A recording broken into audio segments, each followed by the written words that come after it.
Hello guys, hi hello नमस्कार। हामी यहाँ तोरी सुट्दैछौँ हैन। यो हाम्रो भिनाजुको मैले के भला गरिरहेको छु भिनाजु मोबाइलबाट। यता भिनाजु चाहिँ टक्क तोरी सुट्दै हुनुहुन्छ। अनि यता हाम्रो दिदी चाहिँ आफ्नो पारामा के भन्छ जान्छ यता खोलामा भनेको आमा पनि आइसक्नु भयो। फाइनल्ली हामी तोरी सुट्दैछौँ। हाम्रो तोरी छिटो एकदम राम्रो भइरहेछ हैन। यता कि हिजो गाउँ दाइमा आज तोरी थोरै छ भए त तलको भ्याइमा भइरहेछ हैन। राम्रो भइरह।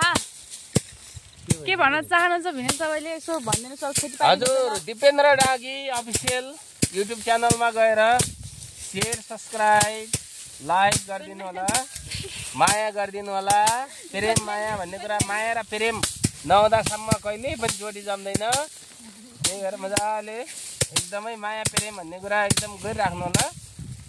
अनि भन्न चाहन्छु सरी म हाँसे तर केही छैन, हाँस्नु रमाइलो छ। हाँस्न मिल्छ भलक हो।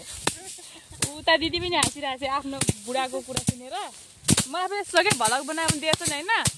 अनि धेरै चुट्नु पर्दैन तोरी, अब थोरै चुट तर भिडियो चाहिँ अलिक दामी बनाऊ भन्ने चाहिँ आछ होइन। अनि फेरि सीता दिदीले फेरि यसो यहाँबाट सम्झिरहनु भएको छ आफ्नो बुढालाई। उता विदेशतिर हेर्नुहुन्छ सायद हाम्रो भिनाजुले। के अरे भिनाजु नाम के अरे हरिभक्त डाङ्गे हाम्रो भिनाजुले के भन्दै हुनुहुन्छ यसो भन्नुहोस् त। के भन्न केही भन्न चाहनुहुन्न रे। अब अर्को साल होइन अर्को सालै भन्न 82 सालमा टक्क 5-6 कट्ठाको एउटा खेत किनिदिनुहोस् रे। खेत किनेर उहाँले पनि तोरी सुटेर टक्क चटक यसै बाउरेमा ल्याउने हो भन्नुहुन्छ। अनि फेरि आमा यता हुन्छ के भन्छ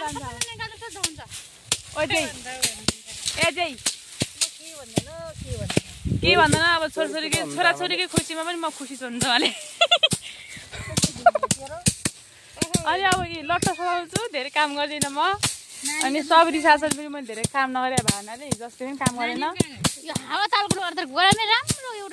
यस्तो त हुन्छ र भलक कस्तो गुड भलक भयो। यस्तो हुन्छ र बन्द गरिदिनुहोस्।